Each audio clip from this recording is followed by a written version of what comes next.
Ever wondered why the Bible includes stories that make us uncomfortable? Stories that force us to pause, to question, to reflect deeply. Ever wondered what Genesis 19:30-38 really reveals about faith, fear, and morality? Today we're looking at a complex and often misunderstood passage. Not one meant to shock us, but one meant to teach us powerful spiritual lessons. Stay with me, because this story matters more than you think. This moment in Genesis happens after the destruction of Sodom and Gomorrah. Lot and his daughters survive, but survival doesn't erase trauma. They're isolated, afraid, unsure of the future, believing all hope is gone. The daughters make a decision driven by fear instead of trust in God. And this story shows us something sobering.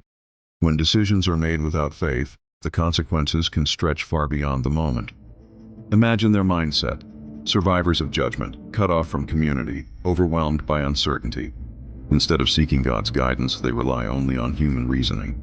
The Bible records this story not to celebrate it, but to warn us what happens when fear replaces faith.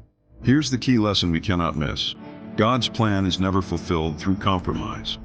Even in dark and confusing seasons, God calls his people to trust him, not panic. This passage reminds us that God remains faithful even when human choices fall short. The Bible doesn't hide human brokenness. It reveals it so we can learn, grow, and choose differently. So let me ask you, what does this story teach you about faith, fear, and obedience today? Comment your thoughts below.